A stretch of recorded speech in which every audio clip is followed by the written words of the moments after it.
In March 2019, Leica gave us the Leica Q2, and it's one of the cameras where you find lots of videos on my channel.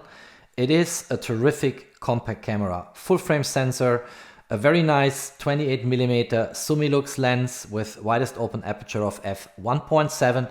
You can even go here into macro shooting and close-ups. There is everything on that camera which by lens design reminds you in a rangefinder, but in fact is an autofocus camera where even beginners can learn photography by starting with a fully automated mode and then slowly migrating into semi-manual and manual modes. So a great piece of technology for people who love photography. A totally different beast is this one here. So that is, as you might be able to see here, the Leica M10 Monochrom. And the Leica M10 Monochrom came to market this year and is, in my opinion, the so far best camera with a monochrome sensor. There are many videos on my channel. If you want to look them up, just Google for it and you will find them. It has fantastic image quality, but most importantly, whenever I went out and did a shooting with that camera, I was 100% enjoying the workflow and what the results actually brought to me in terms of beautiful, resolution-rich, high dynamic range photos. So also a perfect piece of technology for people who love photography. And now, just 2 weeks ago, Leica announced the Leica Q2 Monochrom, which is here in front of me for an unboxing and my first thoughts, first images and my first review. There is much more to come because I will use that camera intensely over the next weeks, and clearly I will share my impressions with all of you.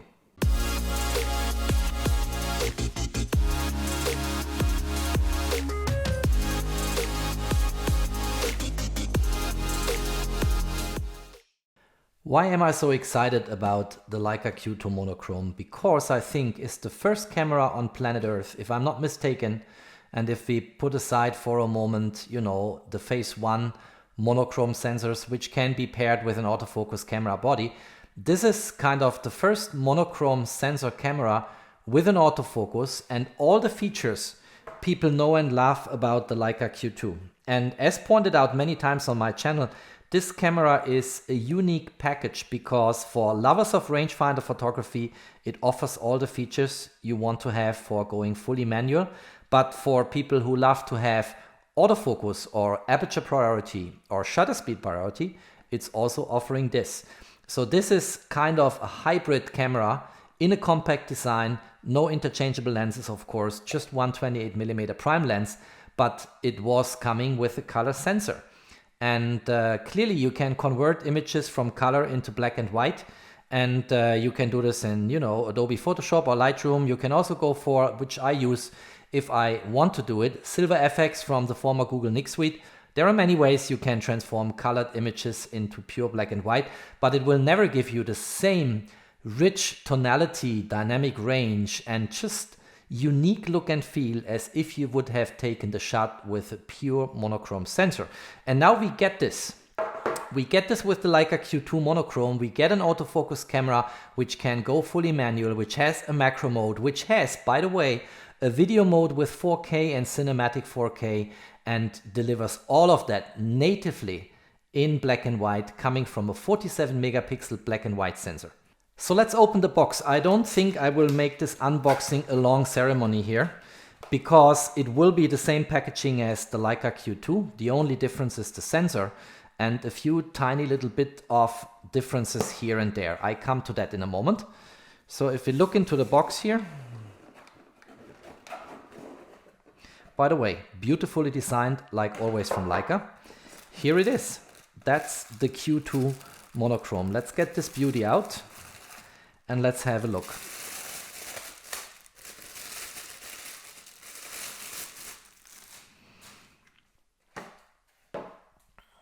So let's put them side by side, the Q2 and the Q2 Monochrom, in a second. Let's just have a quick look what else is in the box. I think here we have the usual drawers. There are the manuals and documentation, Adobe Lightroom license, I guess. And here we will have very likely all the bags, yes, with the chargers and the strap around your neck and the battery and all of that, I already charged a spare battery just in the background from the Leica SL2 or the Leica Q2. These batteries are interchangeable between the cameras and clearly also fit into the Q2 Monochrome. So we are ready to go and have a first look at that camera. Placing these two Q2 cameras side by side reveals differences as well as similarities. And the first thing to note here is, if you look at the camera body, is exactly the same. So the same height. If you look at these two sides here, it's the same thickness and the camera bodies are exactly the same. All the elements are on the monochrome where they have been on the classical version, and that's just a like-for-like comparison with exactly the same outcome. So from a dimension perspective, these camera bodies are exactly the same, but the finish is different. And I try to illustrate this here. So the light comes here from the top in my studio and you see the reflections nicely on the Leica Q2 Classic. You don't see them on the monochrome. That camera body is darker, and despite the fact that I would still call the Leica Q2 Classic as a matte finish camera body, it is reflecting the light. You see this here, light reflections, and it's also sensitive to fingerprints, as you can maybe see here in the camera, which is not the case for the Q2 Monochrome.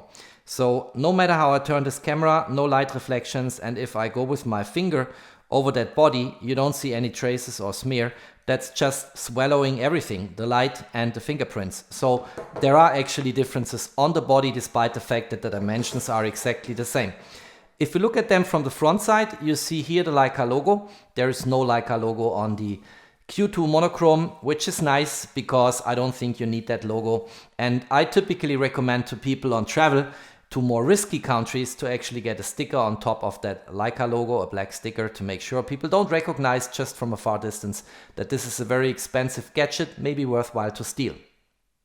Looking at the engravings on the camera body and the lens, we also see some differences. On the Leica Q2 Classic, we have yellow, we have red, we have here red, and the rest is in white. And on the Leica Q2 Monochrome, everything is in gray and white. There are no other colors here, which is totally matching the concept of a monochrome sensor camera.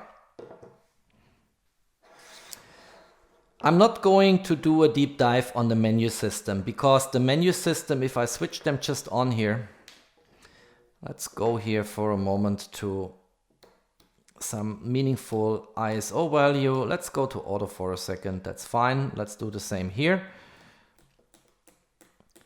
But the menu system on the two cameras is exactly the same. There is no difference except one. And I want to point this out quickly. So first of all, you have your status screen here, what you always have on the Leica Q series currently and the Leica SL2.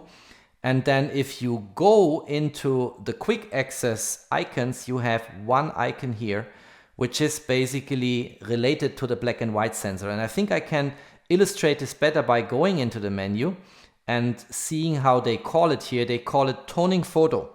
And that is not available on the Leica Q2 Classic, but on the Leica Q2 Monochrome. And if you go into that menu entry, you find actually toning photo off, then you find sepia weak, sepia strong, blue weak, blue strong, selenium weak, and selenium strong. And that's clearly to create different atmospheres on that black and white sensor in the way the black and white image will appear. And I think that's something which is interesting.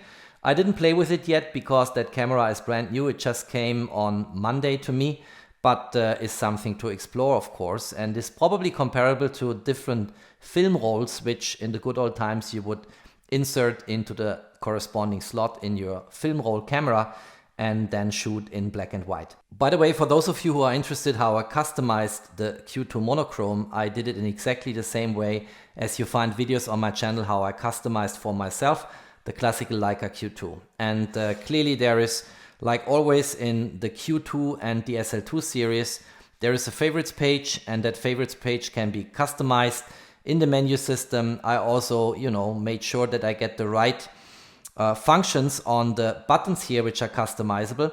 So if you want to know how I did it, just look up what I did for the Leica Q2, and that's exactly what I did for the Leica Q2 Monochrome. It's exactly the same procedure. One feature of the Leica Q2 Monochrome is that you can size your autofocus field, and that's the same procedure as in the Leica SL2, you just tap and hold.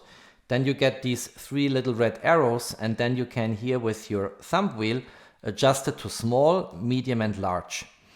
And that's now also available for those of you who have not noticed yet on the Leica Q2 in the classic version, just with a recent firmware update. So if you tap and hold, you get these 2 arrows, red in the corners, and then you can make it big, medium size and small, which is convenient as an autofocus feature, of course, on these 2 cameras. What I'm going to do now to provide a first flavor on how it is shooting with that camera is I will do 2 more things now in this introductory video. The first is I will use the Q2 Monochrom for a quick shooting of one of my models in one of our studio rooms here. And the second is I will take the ISO values via these menu buttons here to the extreme, 25,000, 50,000, and oh, by the way, I should have mentioned that on the ISO of the Q2, if you scroll through the available values, it ends at 50,000, which is plenty of space on ISO. Let me go back to auto for a second. Whereas on the Leica Q2 Monochrom, because you don't have a color filter, you can actually go up higher. So if I scroll here, you can go to 50,000, but you can also increase to 100,000. And clearly, I needed to try this out in my first video on the Leica Q2 Monochrom. So let's now go into live images, a little bit of test shooting, and then let's conclude the video.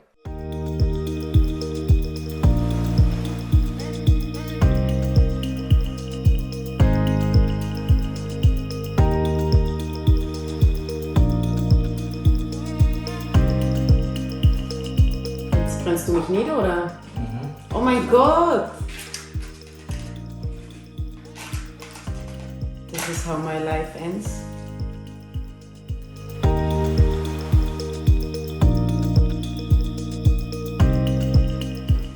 So, und jetzt kann ich es auspusten. werden wir Extrembilder machen. Ne, bleib mal so. Das ist sehr gut. Ich glaube nicht, dass das schön aussieht, wenn Licht von unten kommt, so ins Gesicht. Das ist perfekt, Das bleib ist so. bei diesen Krimi-Stories. Ja, bleib so. Das ist gut, glaub mir. Just trust my judgment, okay? Trust all judgment.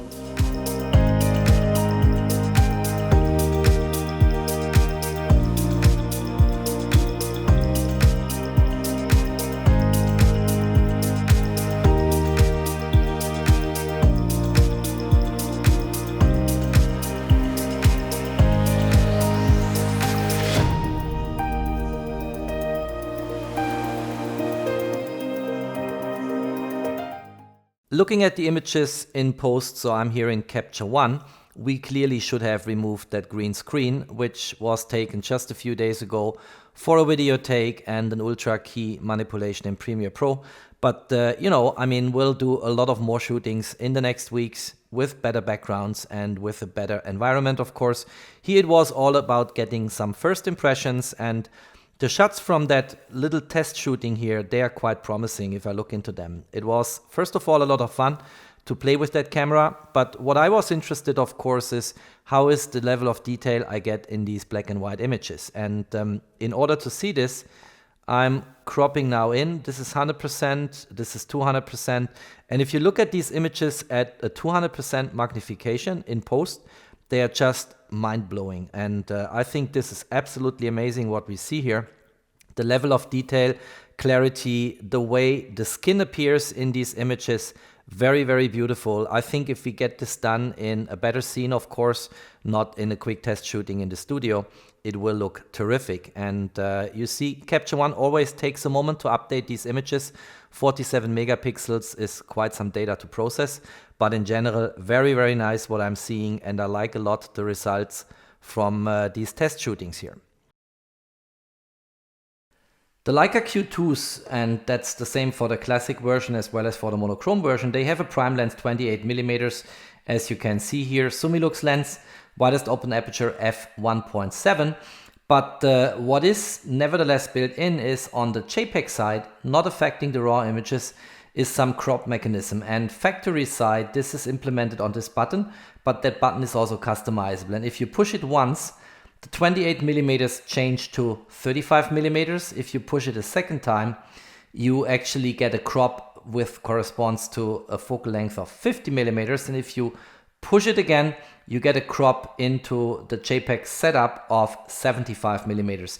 And that's something which already worked nicely on the classic Q2, but works now even better on the Q2 Monochrom, because, as I would call it, monochrome sensors have deep pixels, and that means the resolution in the way you perceive them is much higher than actually the 47 megapixels you have in that camera. It is probably 47 megapixels times 3, as I illustrated in a recent video on the Leica M10 monochrome, where I compared it with a Phase 1 which natively shoots with 150 megapixels. So I'm going to post that particular video down below in the info box, you can look it up. But that same, let's say, thought also applies to the Leica Q2 Monochrom.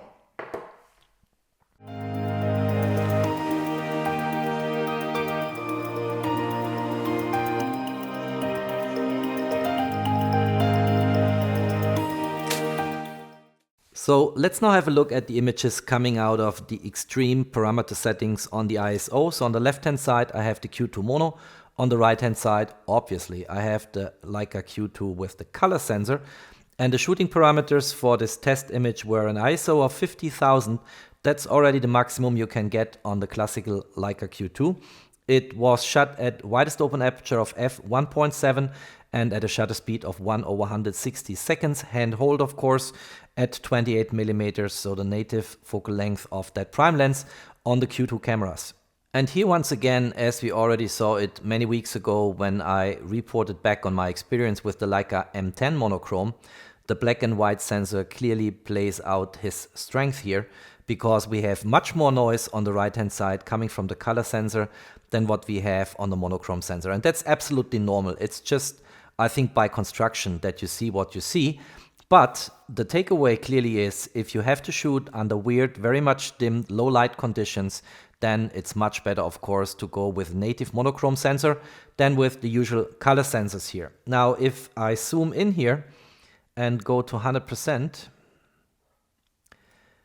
you also see here the differences, and these images have not been edited in post-processing. They are just as out of the camera. I did not do any manipulation on them. But the left-hand side really looks good, whereas the right-hand side is overemphasizing the contrast here a little bit. They are raw images, so you can do all kinds of things in post here, but clearly the left-hand side is still a usable picture if I would spend some time now and editing it, whereas if I wanted to remove the noise on the right-hand side on the Q2 color sensor, the image would get very, very soft and very, very fuzzy. At ISO 25,000, the Leica Q2 does much better than at ISO of 50,000, and I think with some post-processing these images are actually usable. On the Leica Q2 Mono side, the image looks now even better. Just from a distance here, there is not that much noise and it looks really good. So you can safely go up to 25,000 with the Q2 Mono, and probably to 12,500 easily, maybe also 25,000 under certain circumstances on the Leica Q2. And zooming into these images, I think you still see how smooth the image is on the left-hand side, on the Q2 Mono side, and where you still get a lot of grain and noise on the Leica Q2 side. But nevertheless, I think both images are a remarkable result and shows the strength of these two Q2 cameras. And then, as said before, clearly I had to test the Leica Q2 Mono at an ISO of 100,000, which is not possible on the classical Leica Q2, and the image, I should say, really looks good. If I would have the choice between having no image and an image like this, I clearly would go for this one. And if we zoom in quickly to 100%, you see that the grain and the noise distribution, like always on these monochrome sensors, is so evenly distributed that it doesn't even disturb you. So now we are at the end of the video. I hope you enjoyed my first introduction of the Leica Q2 Monochrome. I underline and emphasize first here because there is much more to come. Clearly, besides the other videos and projects I'm doing, I will shoot that camera intensely, as I said at the beginning of the video now, probably also during Christmas holidays. And whenever I find something interesting or worthwhile to post, it will end up on my channel. So if you like that video, don't forget to drop me a thumbs up. And if you want to stay tuned on my content, subscribe to my channel. For the time being, thanks for watching, stay safe and healthy, and of course, peace out.